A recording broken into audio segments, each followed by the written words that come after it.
झनक को रोकने के लिए अनिरुद्ध उठाएगा एक बहुत ही बड़ा कदम जिसे देख सब हो जाएंगे हैरान। जी हाँ दोस्तों, हम बात करें स्टार प्लस के शो झनक की।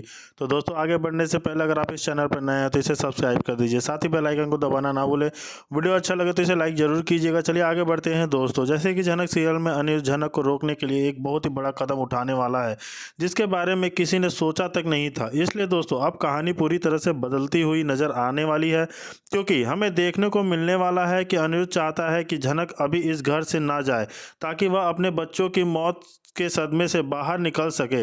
लेकिन दोस्तों झनक को तो अब अर्शी की खुशी के लिए घर छोड़कर जाना होता है और अर्शी इसलिए झनक अनिरुद्ध से कह देती है कि प्यार तो मैं भी आपसे करती हूँ, लेकिन मैं आपको कभी अपना नहीं बना सकती और साथ ही मैं ज़िंदगी भर अकेली रहना पसंद करूँगी। जिससे अनिरुद्ध बहुत ज़्यादा घबरा जाता है और अनिरुद्ध को डर होता है कि झनक अपनी ज़िंदगी इस तरह बर्बाद कर देगी और वह और झनक दोनों ही एक दूसरे के बिना खुश नहीं रह पाएंगे।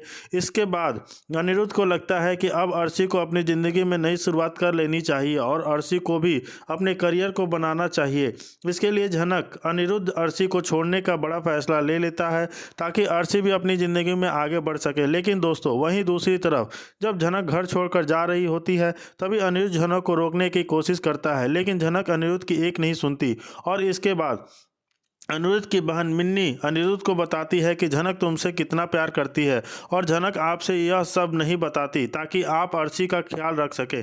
इसलिए दोस्तों अब अनिरुद्ध बिना सोचे समझे सबके सामने झनक को रोकने के लिए झनक की मांग भर देता है, जो देखकर सब वहाँ मौजूद सभी लोग होके होश उड़ जाते हैं।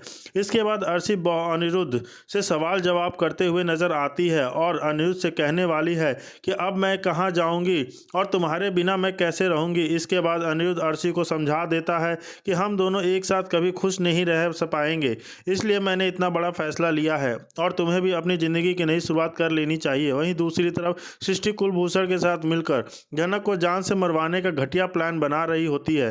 तो क्या अनिरुद्ध झनक को इन सभी खतरों से बचा पाएगा, क्योंकि अब अर्शी भी झनक को जान से मारने का ठान लेती है और वहीं दूसरी तरफ झनक अर्शी के जिंदा बच्चों को वापस लाने की कोशिश कर रही होती है। तो आगे की कहानी में अब क्या होने वाला है, झनक अनिरुद्ध अर्शी के बच्चे को वापस लाने में कामयाब हो पाएगी, देखने के लिए जैसे कि हम देख रहे थे कि झनक जाना तो नहीं चाहती थी, लेकिन अर्शी की खुशी के लिए वह बोस हाउस छोड़ के जाने के लिए तैयार हो जाती है। वहीं दूसरी तरफ अर्शी से ये वादा भी करते हुए नजर आती है कि वह उसके बच्चे को जिंदा वापस लेकर आएगी कहीं से भी ढूंढ के। क्या झनक सच में अर्शी के बच्चे को वापस ला पाएगी? क्या वो हॉस्पिटल से चुराए हुए उस बच्चे को, उस नर्स को पकड़ा के क्या उस बच्चे को हासिल कर पाएगी? क्या इस सब में अनिरुद्ध उसका साथ देगा?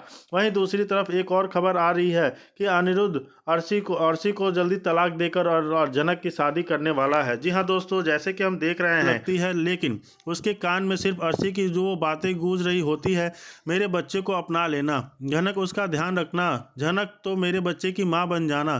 तब सभी लोग रो रहे होते हैं, मगर झनक एक अजीब कसम उठती है और आओ वो अर्शी की आखिरी इच्छा पूरी करेगी।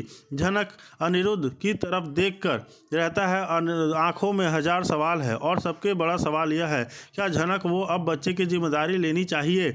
ये एक सवाल आपसे भी है, क्या झनक को उसके बच्चे का सहारा बन अनिरुद्ध के साथ रहना चाहिए?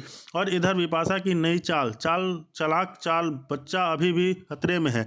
झनक और वह बोस फैमिली अभी तक अर्शी की मौत के गम झेल ही रहे होते हैं, तभी एक नया तूफान साया उनके सर पर आता है। विपाशा और लाल एक नए प्लान में लग चुके हैं। विपाशा लाल से कहती है, अर्शी मर चुकी है, इसका मतलब मैं कि अब उसके बच्चे पर हमारा हक हो सकता है। और लाल हाँ में सिर हिला देता है, अगर हम इसे ले गए तो कोई हमें रोक नहीं सकता। विपाशा कहती है। विपाशा और लाल हॉस्पिटल के स्टाफ को रिश्वत देते हैं और सभी को मैनिपुलेट करने लगते हैं, लेकिन वे एक नया प्लान बनाते हैं, अर्शी के बच्चे को चुराकर उसकी जगह एक मृत बच्चा रख दिया जाए। विपाशा हंसते हुए कहती है, झनक और अनिरुद्ध को सिर्फ दुख ही मिलना चाहिए, इस बच्चे को अपना बनाकर रहूंगी। तो दोस्तों अब सबसे बड़ा सवाल यह है कि क्या झनक अपनी नई जिम्मेदारी निभा पाएगी? क्या विपाशा अर्शी के बच्चे को फिर से चुरा लेगी और अनिरुद्ध अब क्या फैसला करेगा? आप हमें कमेंट्स में बताइए। जैसे कि देख रहे हैं कि वीडियो अच्छा लगे तो इसे लाइक भी ज़रूर कीजिएगा। चलिए आगे बढ़ते हैं दोस्तों। किसी की बात को क्यों नहीं गई थी। और जब वह कहती है कि अर्शी से मिलने गई थी तो बाकी के घर वालों को तो पता ही है कि हॉस्पिटल में तो अनिरुद्ध है, तो यहाँ क्या वह अर्शी को बहाने अनिरुद्ध से मिलने गई थी। यहाँ सब लोग बेवजह जनक पर इल्ज़ाम लगाएंगे और कहेंगे कि तुम कितनी कैरेक्टरलेस लड़की हो, तुम्हें अपनी इतनी भी शर्म नहीं आती है कि तुम्हारी बहन की हालत इतनी ख़राब है और तुम उसके पति से इश्क लड़ा रही हो। तुम कितना झूठ बोलोगी, कितना गिरोगी। आज अर्शी की जो हालत है तुम्हारी वजह से हुई है। और यह सब झूठ बोलना बंद कर दो कि तुम अर्शी से मिलने गई थी, तुम अर्शी के लिए गई थी, अनिरुद्ध से मिलने गई थी। यहाँ पर आप देखेंगे कि सुबह को जो दिखाया जा रहा था कि उसे बहुत पछतावा हो रहा है अपनी गलतियों पर, सबसे माफ़ी मांग रहा था, जनक से भी माफ़ी मांगना चाहता था और अपने बहुत ही अच्छे बिहेव फेस दिखा रहा था। अब उसके चेहरे का भी रंग उतर चुका है, यानी अब वह अपने पुराने वाले भेष में आ चुका है। अब उसकी अकड़ वापस आ चुकी है। जनक से वह उसी ताव में उसी तरीके से बात करता है और कहता है कि मेरे बेटे का पीछा क्यों नहीं छोड़ देती हो तुम जब तक मेरे बेटे की ज़िंदगी में रहोगी ना, खुशियाँ कभी नहीं आ सकती है। और बहसबाजी तुम बहुत ज़्यादा करती हो जनक, तुम्हें क्या ज़रूरत थी वहाँ जाने की और किससे पूछ के तुम वहाँ गई थी। जनक भैया अच्छे से सॉलिड जवाब देती है सभी को और उसके जवाब से सब लोग हैरान तो है ही और परेशान भी हो रहे हैं कि लड़की बहुत पटर पटर बोलती है, लेकिन अब क्या करे, कहाँ जनक का साथ देने वाला कोई नहीं है। अनिरुद्ध तो उधर हॉस्पिटल में, तो जनक को अपने लिए स्टैंड खुद ही लेना होगा।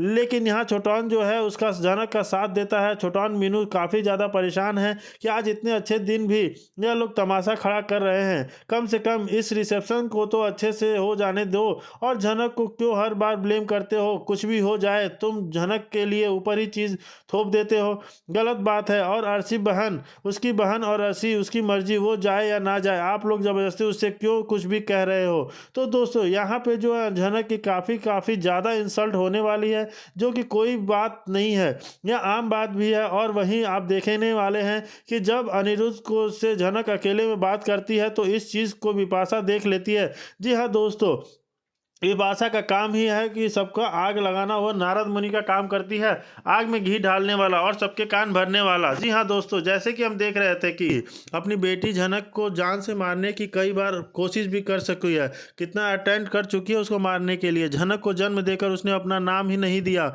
जनक से ज़िंदगी भर नफरत की, अपनी बड़ी बेटी अर्शी से हमेशा प्यार किया और छोटी बेटी झनक को हमेशा नफरत भरी नज़रों से देखा, उसे बदनाम किया, उसे कैरेक्टरलेस तक कहा वह। लेकिन अब वहाँ मेकर्स ने सृष्टि मुखर्जी का कैरेक्टर को बहुत ज़्यादा बदल दिया है। जी हाँ, अब उसकी ममता को जगा दिया है। अब यह झनक को अपनी बेटी कहती है और झनक से माफ़ी मांगना चाहती है और उसे अपनी सभी गलतियों से एहसास हो चुका है। जब आप देखने वाले हैं कि यहाँ पे सृष्टि मुखर्जी जो है अपनी जान लेने की कोशिश करती है, उसे ऐसा लगता है कि मैंने इतने पाप किए हैं ना, तो मुझे मर जाना चाहिए, मुझे जीने का कोई राइट नहीं है। मेरी बेटी झनक ना जाने कहाँ है, किस हालत में है, मुझे कुछ नहीं पता। मैंने उसके साथ इतना बुरा किया तो मैं भी जिंदा नहीं रहूँगी। वह खुद की जान लेने की कोशिश करती है, सुसाइड करने की कोशिश करती है, लेकिन उसके पति विनायक उसे बचा लेते हैं। जी हाँ, विनायक यहाँ इंटरप्ट करते हैं और सृष्टि कहती है कि तुम्हारा कोई हक नहीं बनता अपनी जान लेने का, तुम इस तरीके से अपनी ज़िंदगी का साथ नहीं कर सकती हो।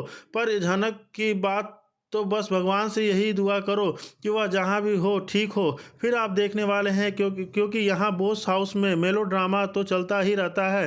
झनक आ चुकी है तो इस बात की खबर जो है सृष्टि मुखर्जी को लग जाती है। जब उसे यहाँ पता चलता है कि उसकी बेटी झनक लौट आई है तो उसकी ममता जाग जाती है और वह भागकर अपनी बेटी के पास जाना चाहती है।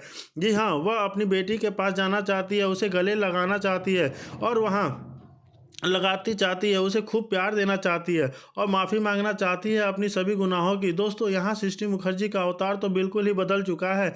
इतनी ज़्यादा ममता वो लुटा रही है झनक के ऊपर, जिसे देखकर झनक काफ़ी शौक हो जाती है कि आखिर इन्हें क्या हो गया। यह तो मुझे फूटी आँख नहीं देखना चाहती थी, हमेशा अर्शी अर्शी अर्शी का गुणगान करती रहती थी, अब इन्हें मुझ पर प्यार आ रहा है। जी हाँ, यहाँ आप देखने वाले हैं कि वह अर्शी को डांटेगी, उसे फटकारेगी और झनक से प्यार लुटाएगी और जिसे देख झनक अर्शी जो है जेलस फील करने वाली है।